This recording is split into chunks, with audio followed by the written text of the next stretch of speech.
Good morning, my friends.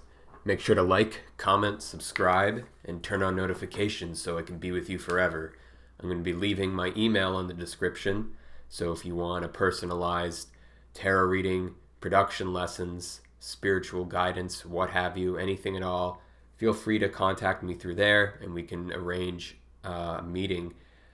And as well, if you want to subscribe to my YouTube membership program, the link is down below. And if you prefer Patreon, instead, you can use that as well. And through that, I'll be posting daily astrological financial readings, as well as doing lectures, which I haven't gone around to doing. I have a lot of ideas and a lot of topics I want to talk about, but I'm just wanting to make sure that I actually know the material enough before I actually do the lecture, which, it's a lifetime process, so I'm kind of just going to have to be able to bite the bullet and actually do it.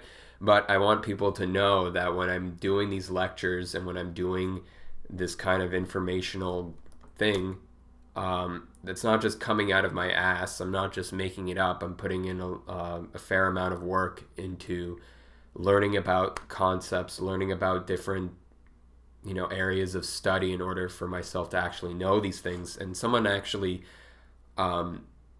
commented asking me to do a video on Kabbalah and why I haven't done Kabbalah. Well, the interesting thing about Kabbalah and why I haven't even done a video on Kabbalah is because I don't know enough about it. I know bits and pieces, but if I'm going to learn about Kabbalah, I'm doing it the proper way.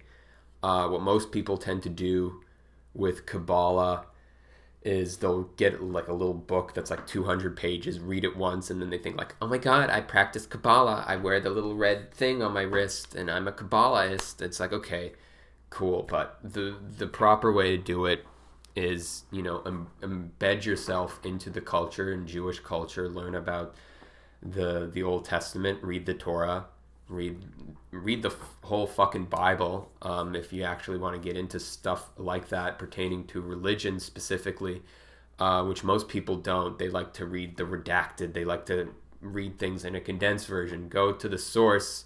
That takes a lot more work, but you're going to get a lot more out of it. And that's where I'm going in my path in terms of learning Kabbalah, is that first I'm just going to learn and understand Judaism as a whole before I actually get into that. But that's off topic to what this video is about.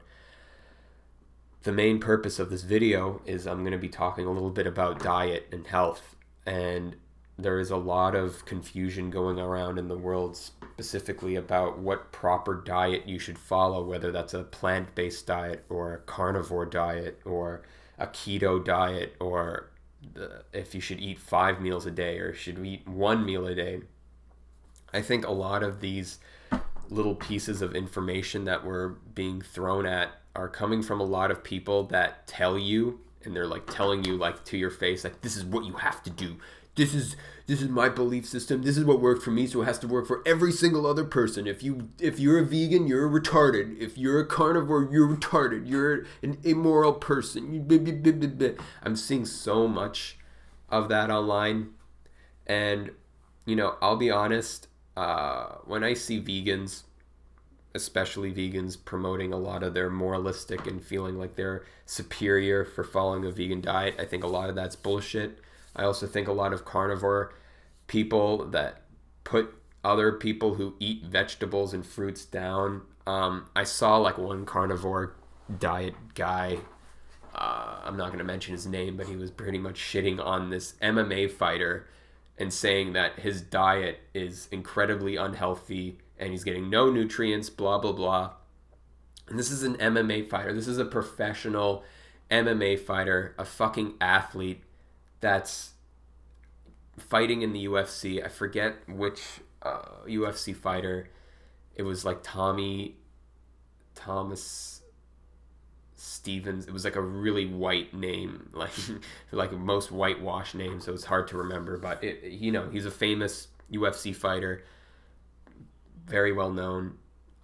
Stephen Thompson sounds familiar. Anyway, so he does like a what I eat during the day throughout my training, and this carnivore guy was like ripping into him hardcore because he was eating like peanut butter and like blueberries and like a banana and like saying like, oh, he's not getting the real macronutrients that are only found in meat. It's only found in meat. But, and like, I mean, he is eating meat throughout the day, but like, we're talking about an athlete here, like a professional fucking athlete. You know, whatever he's doing is fine. Like, he's doing okay for himself. Because obviously if you can do ridiculously amazing athletic feats, like, you know, doing MMA, whatever you're eating is probably fine if you're able to do that. Let's be honest here. And most of those carnivore guys don't really do any form of athletics. Their athletics involve lifting heavy things a lot during the day. And for some reason, they believe that that's training, which isn't. But that's another topic I could go into. But yeah, there's just like so much information that people are spouting out. And it's annoying because, especially for a person such as myself, and this goes for many other people who want to figure out what the right path is for me, what the right path is for health and diet, and what should I be putting into my body on a daily basis, it's throwing people off from actually finding the right path for them and what works for them. You know, and for me, you know, I mean, currently I'm kind of in a slump in terms of my health because I haven't been working out as much, I'll be honest, but I still try to keep in shape relatively. But for me, when I find, especially in diets that I've tried out, and, you know, I've never really had a strong inclination to do extreme diets like the carnivore diet or the full raw vegan diet. I've never felt anything like that, but I have done vegetarianism, and I've tried that for a month before I actually continued on in that lifestyle. And I could say that for that month when I was a vegetarian, I was just always hungry.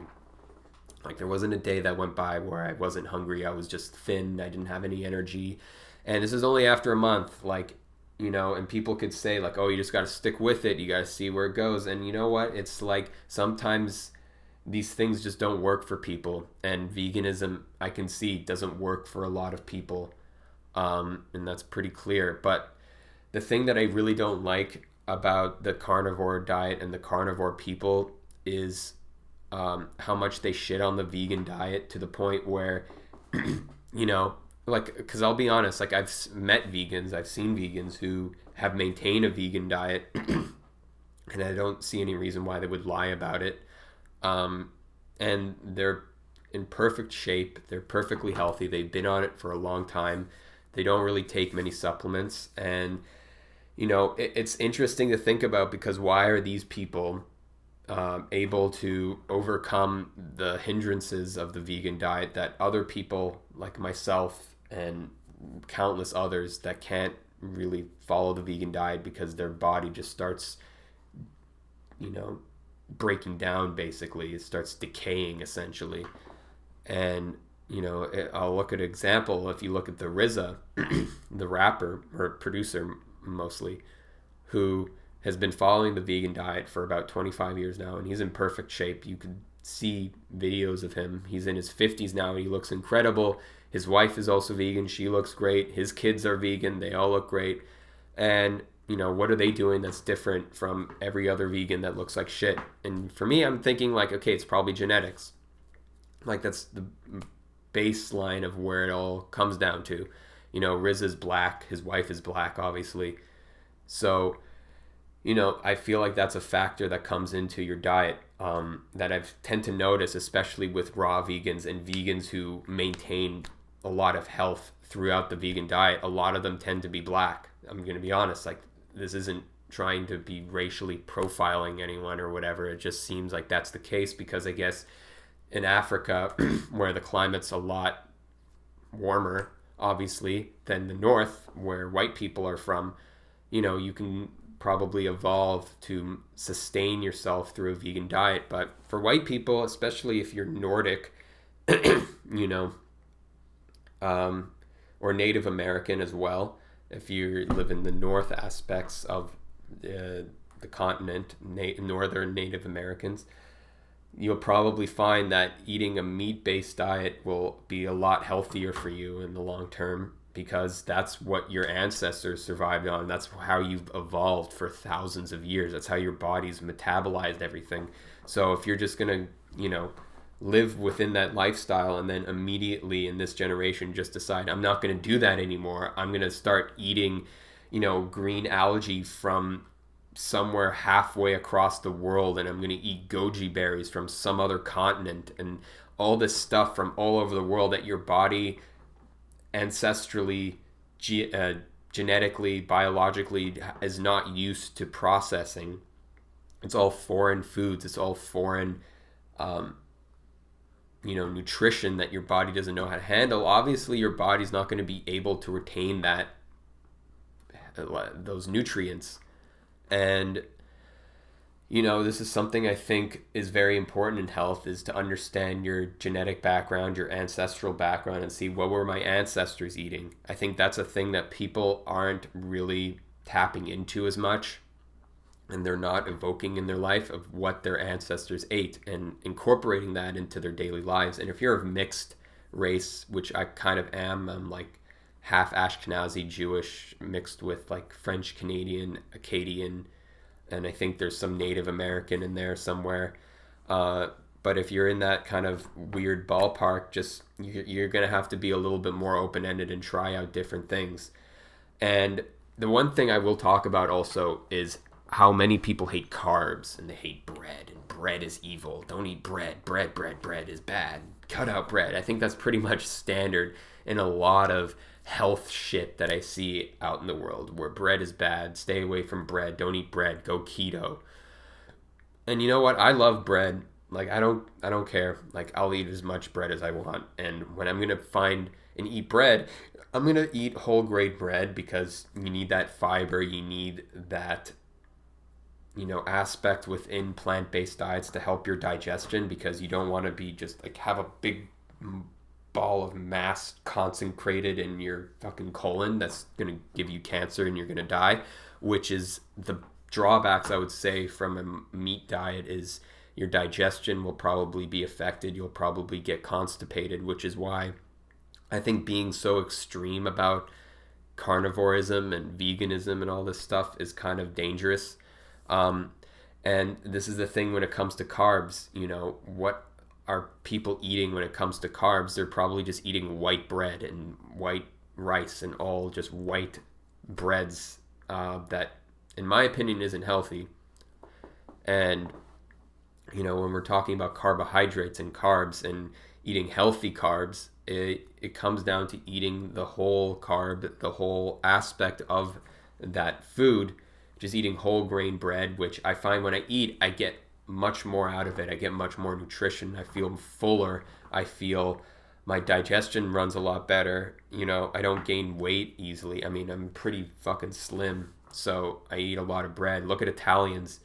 Italians from Italy, not Italian Americans who are eating processed foods and processed pizza and processed pasta that's made in America that utilizes all kinds of weird, farming shit that is not natural. Because don't forget, a lot of the carbs that we're eating in the West are not the same as the carbs that you get in Europe. They're genetically modified, especially to be fed to cows, to be fed to cattle, so that cattle can grow fat and big. And we're pretty much eating the same exact stuff here.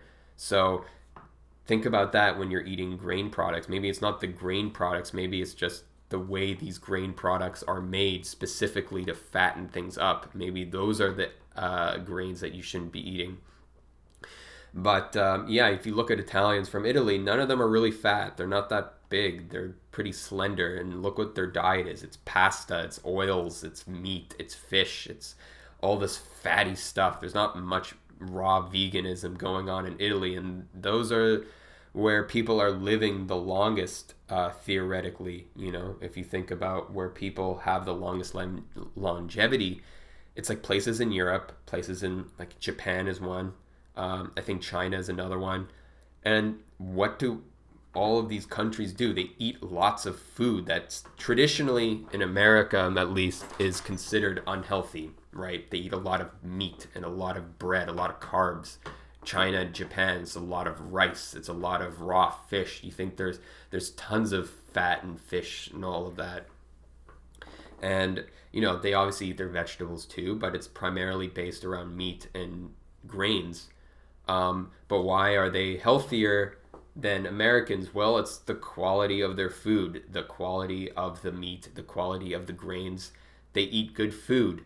Look at professional chefs, even. What they're making on a daily basis and what they're probably eating also as well, and is definitely not healthy by a traditional standpoint, but it's healthy because it's good food. Even though, I think there's a lot of stigma towards food that tastes good, that we feel like if it tastes good, it's bad for you, and if it doesn't taste good, then it's good for you. Like, forget that fucking garbage. Obviously there's a lot of food that tastes good that's really bad for you, and that's because it's chemically enhanced to taste good. It's like processed in a way to make it taste overly good. And you can kind of tell the difference. Like, it basically comes down to if you've ever had like a really nice meal, a really nice sit down, like comfort food kind of meal, you'll feel good afterwards. You don't feel like shit after eating like really good, like home cooked comfort food, like good Southern cooking or whatever. You'll eat that, and you'll sit down and you'll be like, yeah, that felt good. When you eat stuff like McDonald's and Doritos and chocolate and all this other processed shit, and you eat a ton of that, you don't feel good after that. You feel like shit. You feel like, oh fuck, I'm gonna kill myself. This is awful. So like, I think when it comes down to for maintaining a healthy diet is just eat good food. Eat the food that makes you feel good. And don't go overboard. I think this is where a lot of unhealthy eating habits come from. It's like, yeah, this comfort food, this soul food, if you want to call it that, it's good for you. Just don't eat too much of it, because if you eat too much of it, then you'll be in excess of energy, essentially, and you'll store it as fat, and you'll have cholesterol problems, you'll have this problems, you'll be overweight, all this other stuff, lead to obesity.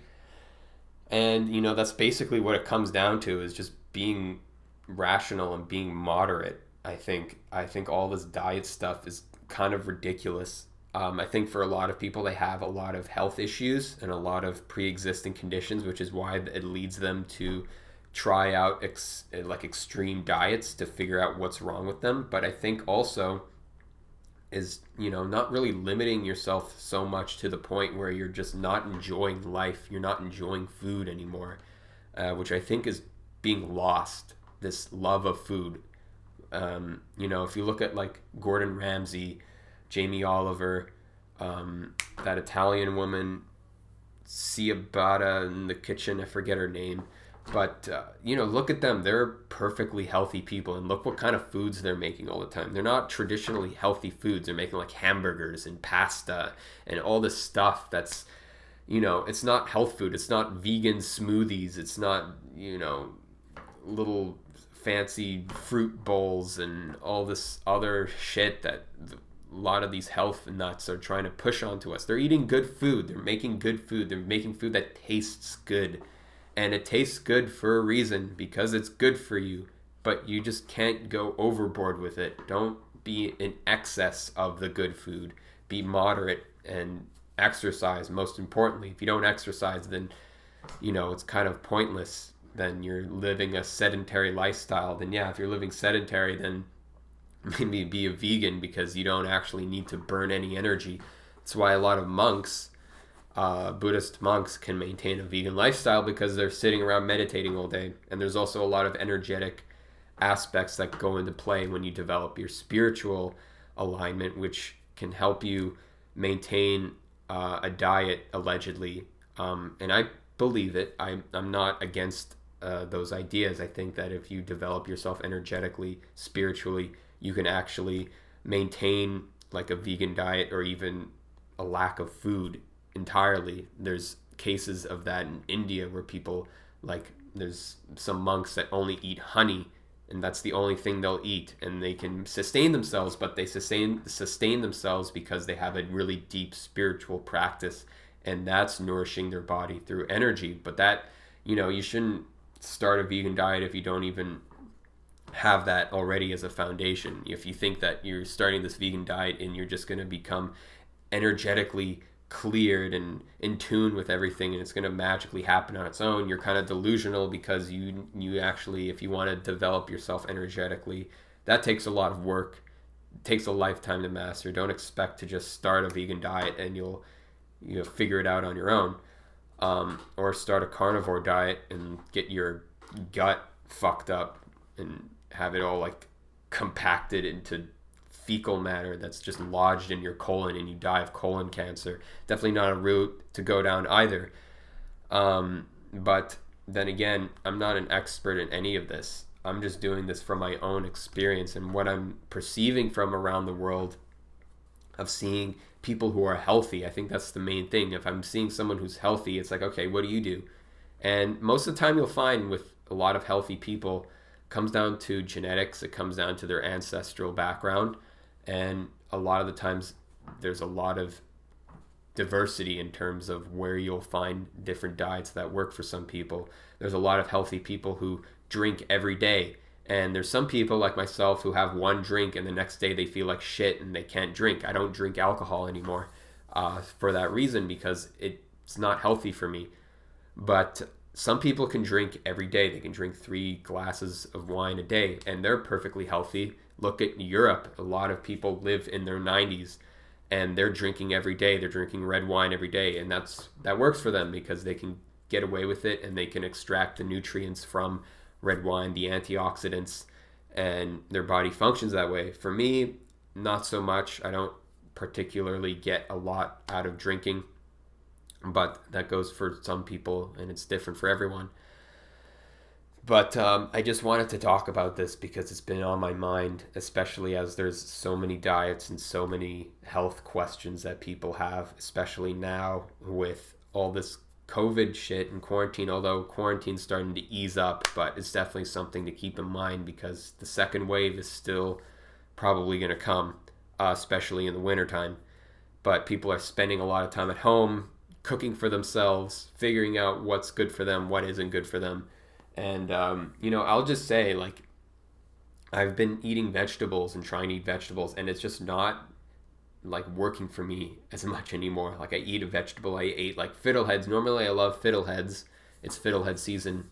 I was eating them last night, and I just felt nauseous, and I wanted to gag, and it's like, maybe this isn't the time to be eating vegetables. And, like, it sounds so, like, crazy to think about, like, oh, how can you say vegetables are bad for you? I mean, it depends on time and place. Maybe sometimes I don't need those vegetables. Maybe I don't need all that undigestible fiber, because that's really the only reason why you would eat vegetables for health, is to help clear out your digestion, because you can't digest a lot of the shit that's in vegetables. That's why you're supposed to eat them, because it just, like, it's all this crap and all this matter that you can't digest, and when it goes through your intestines, it just pushes everything out of there. And that's why you can shit a lot. That's why raw vegans are basically shitting 12 times a day, because they can't actually digest anything that they're eating. And because they think that they're shitting all the time, it makes them healthy. Well, sometimes you might need that to clear stuff out of your body, but if you're living like that on a day-to-day basis, you're gonna start just decaying and stripping away all of the nutrients that you've gathered in your body for this ability to shit all the time, which is kind of not really healthy. But I'll leave it at that. Thanks for tuning in. Like, comment, subscribe, sign up for my membership or Patreon, and I'll see you next time. Peace.